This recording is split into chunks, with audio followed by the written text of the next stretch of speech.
Guys, good morning. कैसे हैं आप लोग? आशा करती हूँ आप सभी लोग बहुत अच्छे होंगे और हम भी बहुत अच्छे हैं। और जो लास्ट वाला व्लॉग मैंने एंड किया था वहीं से मैं ये व्लॉग स्टार्ट कर रही हूँ। उसके बाद मैंने कपड़े वगैरह जो धुले हुए थे ना, मैं बताई थी लास्ट व्लॉग में, तो वही सारे कपड़े सूखे हुए थे। इतने सारे कपड़े हो गए थे ना, सब हाथ से धोने पड़ते हैं क्योंकि अभी तक मशीन नहीं बन पाई है। और ये जो मोटे मोटे कपड़े होते हैं ना, ये थोड़ा हैवी पड़ते हैं। तो जो भी मोटी वाली चादरें थी, हालांकि मैं धुल के रखती हूँ, बट फिर भी रखे रखे भी ना थोड़ा सा एक होता है, स्मेल सी आने लगती है, तो मैं दोबारा धुल देती हूँ। ठंड की चादरें जो थी मोटी मोटी ना, वो सब मैंने अच्छे से धुल दी थी। और यहाँ बस वही सारे मैं तय लगा रही थी। और देख लो, बाबू के सारे खिलौने पड़े हुए हैं ऐसे ही। वो अब उसको मैंने सुलाया है और अभी ना 3 बज रहे हैं।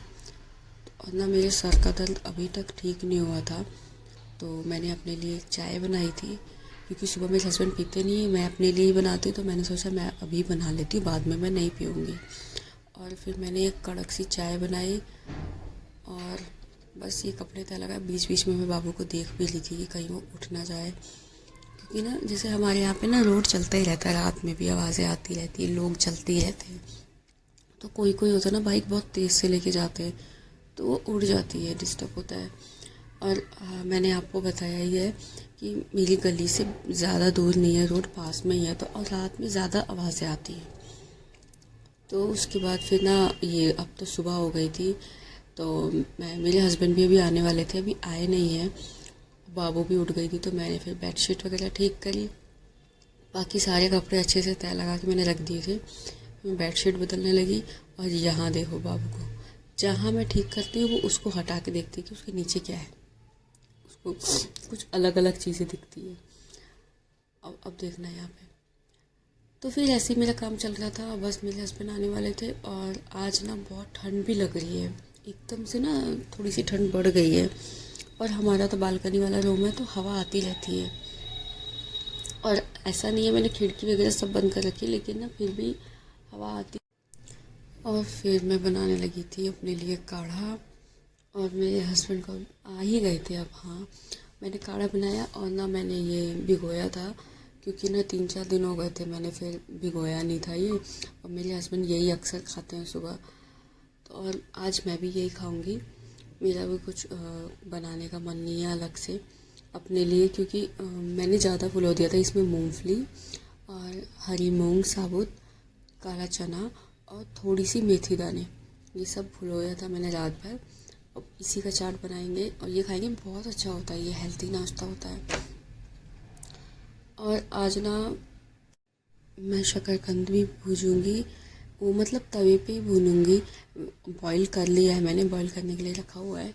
उसको काट के मैं तवे पे थोड़ा सा तेल या घी डाल के आप भून सकते हो, आप सेक सकते हैं, मतलब ऐसे तो वो करारी हो जाती है ना। देखिए जैसे मैंने किया, मैंने काट लिया था बॉईल करके, उसके बाद एक एक करके ऐसे रख देते तो बहुत अच्छे से करारी हो जाती है, तो बहुत अच्छी लगती है, क्रिस्पी। और इसी का चाट बनाया मैंने साथ में। और इसमें ना मैं ज़्यादा कुछ नहीं डालती, बस काला नमक डालती हूँ और क्या बोलते हैं उसको, काली मिर्च का पाउडर और थोड़ा सा नींबू का रस, बस इतने में ही बहुत स्वाद लगती है। और हरी चटनी होना तो और मज़ा आ जाता है, बट सुबह सुबह मैंने नहीं बनाई थी हरी चटनी, मेरे हस्बैंड भी बना कर रहे थे, तो यही ऐसे भी बहुत अच्छा लगता है, आप बना के देखना। और ये ठंड में तो बहुत मिलता है, बट ना जो गांव का होता है ना, चूल्हे में भुना हुआ, वो ज़्यादा स्वाद देता है अकॉर्डिंग टू बॉईल किया हुआ, क्योंकि वो चूल्हे की महक, और वो बहुत, मतलब आप जो जो ऐसे खाते होंगे, जो गांव में होंगे, उन लोगों को मतलब पता ही होगा कि कितना स्वाद आता है उसमें। और हमारे यहाँ तो आलू भी ऐसे बॉईल कर देते हैं, चूल्हे में ही डाल देते हैं, वो उसी में पक जाते हैं, इतने सुंदर सुंदर कह रही हूँ, इतने टेस्टी लगते हैं, बहुत स्वाद आता है। और यहाँ मैं बाबू के लिए मैंने अलग से शकरकंद बॉईल करी थी।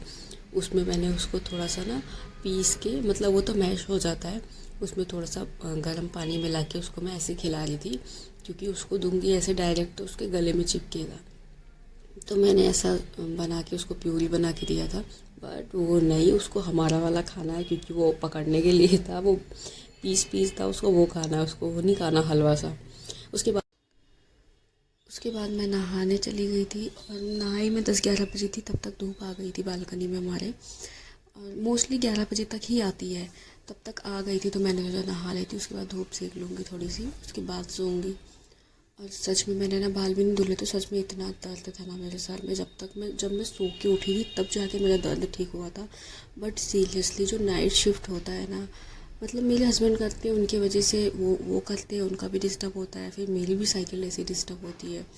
और बाबू का भी यही है, हम दिन में सोते हैं, उसको रात में मैं नहीं सो पाती ना, बाबू भी परेशान करती है, वो भी नहीं सोती है। और मेरे हस्बैंड चले जाते ना, उसको पता है कि वो चले नहीं है, बगल में डैडी नहीं है, तो वो भी नहीं सोती है। उसको मैं बहुत कोशिश करती थी, 1-1 घंटे का नैप लेती है, नहीं तो बहुत कम सोती है। और फिर ये नाइट शिफ्ट की वजह से ना, जो जिनके हस्बैंड नाइट शिफ्ट करते होंगे ना, उन सब की साइकिल ऐसी हो गई होगी। या अगर बच्चे बड़े हैं तो तब तो ठीक भी है कि समझने वाला बच्चा है तो उसको डांट डपट के डरा वगैरह के सुला दो। बट ये छोटे बच्चे होते हैं ना, इनमें हमारा बस नहीं चलता है। उसके बाद क्या, ये शाम की मैंने चाय बना रही थी मैं, और सीधा मैंने शाम को क्लिप बनाई थी। और यहाँ पे बाबू बैठी थी, उसको मैंने बिस्किट दिया था खाने के लिए, और यहाँ मैं खा रही थी। और फाइनली अब जाके मेरा सर दर्द ठीक हुआ था। मेरे पता है सोने की वजह से बस हो रहा था। और मैं क्या करूँ, पता है आजकल मुझे इतनी टेंशन होने लगी है, पता नहीं क्या। ये हफ्ता जो मेरा गया है ना, दिमाग में मतलब कुछ ना कुछ चीज़ें, दिमाग मेरा शांति नहीं हो पाता है, कुछ ना कुछ चीज़ें चलती रहती है यार।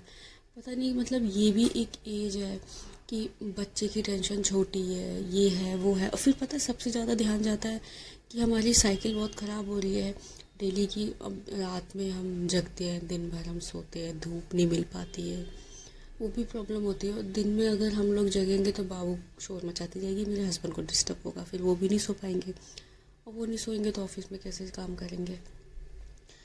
तो यही है, मेरी बातें चलती रहेंगी। और यहाँ ना मैंने फ़्लिपकार्ट से अपने हस्बैंड के लिए ये शू प्रोटेक्टर कहते हैं शायद, हाँ, वो मंगवाया था। और ये मैंने ना वीडियो देखी थी एक, तो ये मुझे बहुत अच्छा लगा, क्योंकि उनके भी जूते हैं ना ऐसे, जो स्नीकर होते हैं ना, तो वो क्या होते हैं बीच में से ना मुड़ जाते हैं, तो वो निशान आता है, फिर वो वही फटने लगते हैं, वो एरिया ज़्यादा कमज़ोर हो जाता है। और चलने से, सीढ़ियों से उतरने तो वो अक्सर क्रैक वाला निशान आता है ना, उसके लिए है ये। तो उसको ये प्रोटेक्ट करता है, जूते के अंदर ही लगा सकते हैं। तो ये बहुत सेफ़ है और बहुत अच्छा है, ये एकदम बहुत सॉफ्ट है। और ये इसमें भी ना साइज़ आते हैं, तो मैंने एल साइज़ का मंगवाया था, तो ये मुझे बहुत